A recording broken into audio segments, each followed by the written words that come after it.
Hello children, now we shall see the next topic. But before going to the next topic, we shall answer three questions which are asked in your textbook. Now if you see the picture, you can see two groups of plants. One group of plant is kept in the sunlight and the other group is kept in the dark. Now, what difference do you notice? You notice that the leaves of the plant which is kept in the sunlight are green in color, whereas the leaves of the plant which is kept in the dark has wilted down.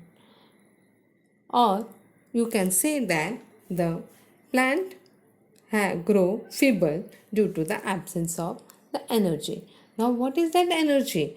Now, we know that during photosynthesis, plants convert solar energy into chemical energy and use it for the growth. Since the other group of plant which is kept in the dark, photosynthesis, that is, the energy production does not occur. Hence, plants grow feeble due to the absence of energy. Now the second question is, on increasing the volume of a music system or TV beyond a limit, the vessels in the house starts vibrating. Why does this happen? Because the magnitude of sound energy increases and it gets transferred from place to place. Since energy can do work on increasing the volume of a music system or TV beyond the limit, the vessel in the house starts vibrating. Another question is, collecting sunlight on a paper with the help of a convex lens burns the paper. Here also, while collecting sunlight on a paper through a convex lens, solar energy gets converted into heat energy and hence the paper burns, converting heat energy into light energy. Now from this you can understand that the capacity of a body to perform work is called energy. Now this energy exists in various forms like mechanical energy, heat energy, light energy, sound energy, electromagnetic, chemical, nuclear, and solar. The unit of work and energy are the same. The unit in SI system is joule, while that in CGS system is erg. Now, we are going to study two forms of mechanical energy, namely potential energy and kinetic energy. Now, you can see various types of energy. Now, in the picture, you can see mechanical energy, thermal energy, nuclear energy, chemical energy, electromagnetic energy, etc. Now, we need this energy to do work. Now, you can see in the example that how a man who is pulling the cart to do the work, he needs energy. So, what is energy? The capacity of a body to perform work is called its energy.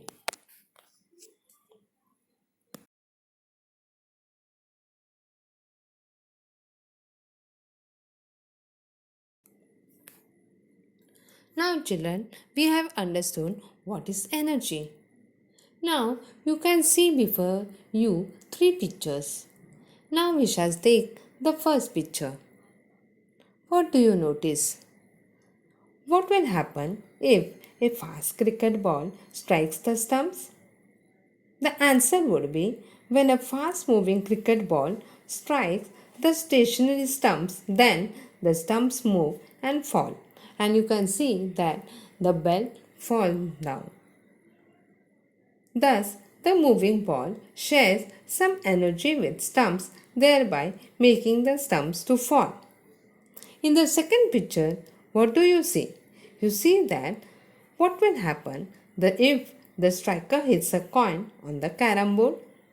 The answer would be, when the striker hits the coin on the carom board, then the coins move in, thereby making the coins to move.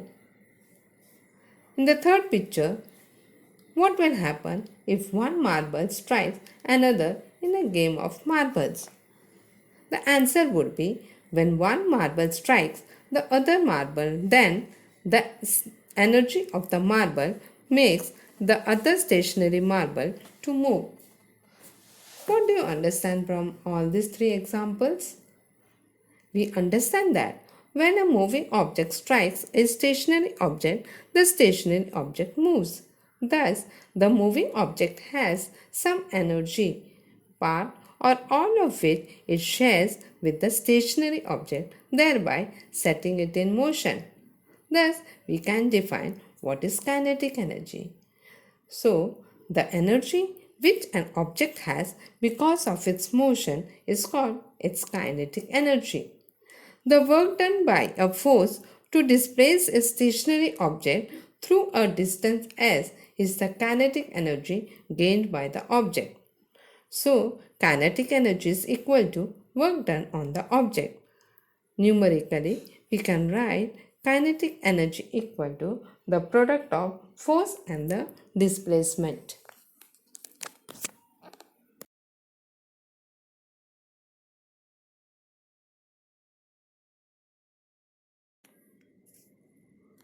Now we shall see expressions for kinetic energy. Suppose a stationary object of mass m moves because of an applied force. Let u be its initial velocity where u is equal to 0.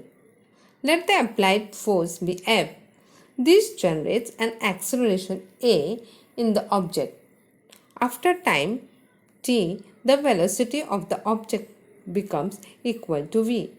The displacement during this time is s. The work done on the object would be W equal to force multiplied by s.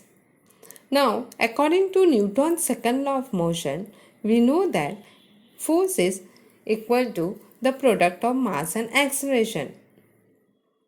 Now, if we use Newton's second equation of motion, that is s equal to ut plus half at square, where u is equal to 0, then we get s equal to half at square, where this half at square we make it as second equation. Therefore, w equal to, in place of f, we write ma multiplied by, in place of s, we write it as half at square. So what do we get? We get w equal to the product of half m and at square, which is our third equation. Now we shall take Newton's first equation of motion, which states v equal to u plus at. Now we know that value of u is 0, so we get it as v equal to at. Now squaring on both the sides, we get it as v square equal to at square, which is our equation 4. Now from 3 and 4 equation, we get w equal to half m. In place of at square, we know that at square is v square, so we get it as w equal to half mv square. Therefore, the kinetic energy gained by an object is the amount of work done on the object. Therefore, kinetic energy equal to w and kinetic energy is equal to half mv square. So what is the expression for kinetic energy? The expression for kinetic energy is half mv square.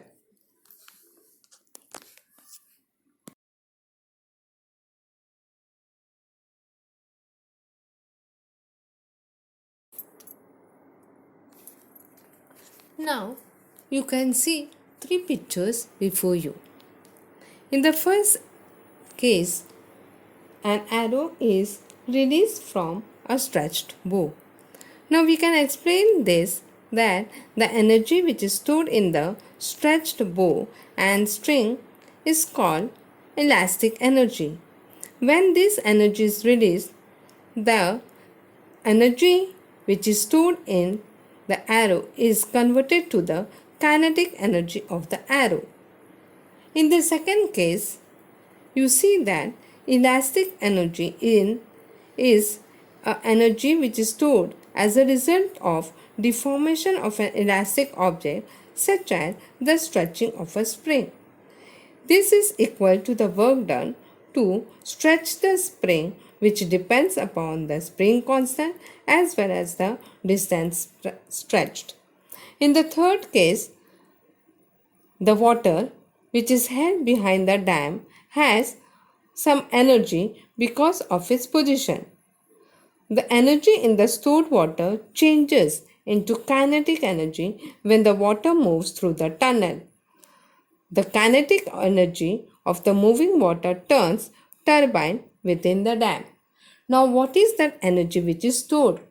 The energy which is stored in an object because of its specific state or position is called its potential energy.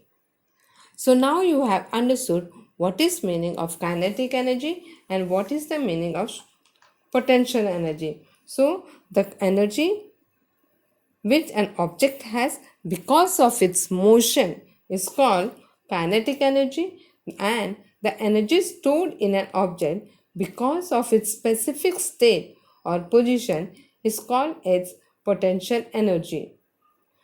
Now we shall see expression for potential energy. Suppose to carry an object of mass m to a height h above the earth's surface, a force equal to mg has to be used against the direction of the gravitational force. The amount of work done can be calculated. As we know, work is the product of force and displacement. Now here, force is equal to mg and displacement is h. Therefore, W is equal to mgh. So, this can be calculated as the amount of potential energy stored in the object because of its displacement will be mgh. Therefore, displacement to height h causes energy equal to mgh to be stored in the object.